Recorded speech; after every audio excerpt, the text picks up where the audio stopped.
get out the back first. Soy mexicano, esa es mi bandera. Yo la levanto por donde quiera. Verde, blanco, rojo hasta que muera. El barrio prendido ya quemó afuera. Soy mexicano, esa es mi bandera. Yo la levanto por donde quiera. Verde, blanco, rojo hasta que muera. El barrio prendido ya quemó afuera.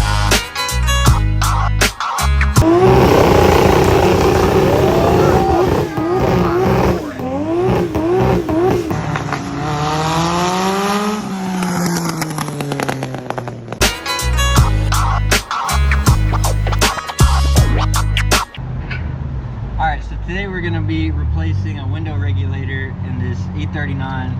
It's not that hard. It just takes a second to do. But yeah, I'm going to just do it real quick. Alright, so basically there is a little screw that you have to pop off, and then you take the underside and you just pry it off. It comes off pretty easy. Just make sure you get it unhooked from these black clips. Mine's falling apart, so if yours is like that, it's a little bit easier. But yeah, then there's only a couple connections you gotta unhook, and then you just pop the door handle in like that, and it becomes a lot easier. After you get it popped off, it's just a couple clips around the whole thing. Speaker connection. There's going to be one in here for your window switch.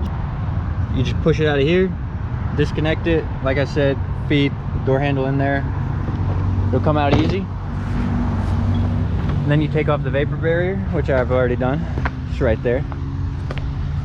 And that's how you get to see what you're working with. You got to unscrew, and then you have to take off some of the trim to slide the window out. But once I get to that part, I'll show you. You take off this trim, put that to the side.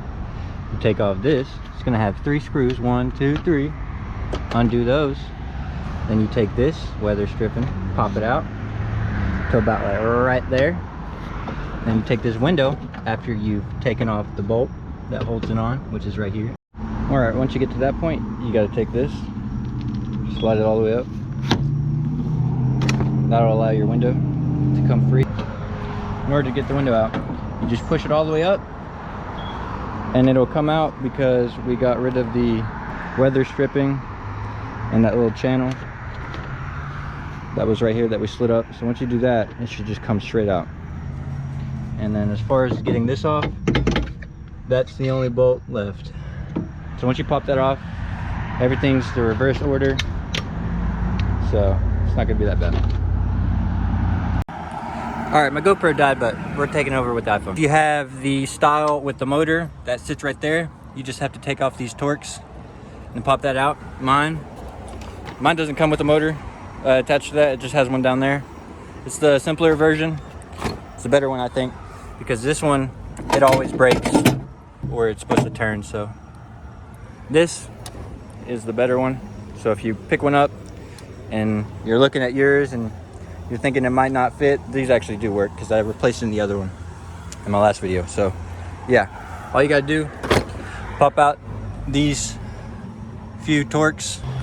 It's all right. This is the motor that my car came with stock, and that's the mounting holes for those screws I was talking about. That's the bottom mounting one.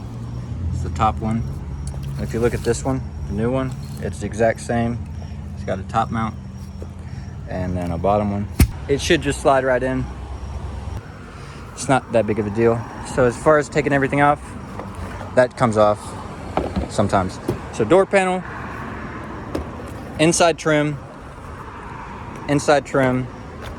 vapor barrier. Then you have to take off the weather stripping. The outside piece you slide up, which is right here. The window will come free. Don't forget to take off those 3 bolts. And then you just put everything back in the reverse order, and it should work. And basically, once you get everything thrown back in, it should work. I don't have the key, so I can't test it, but whenever I do get the key, I'll throw in a little clip of it working. But yeah, everything buttoned up pretty well. Just make sure whenever you do it, you don't strip any bolts or strip any of the fasteners like I did, but I fixed it, so it's not that bad.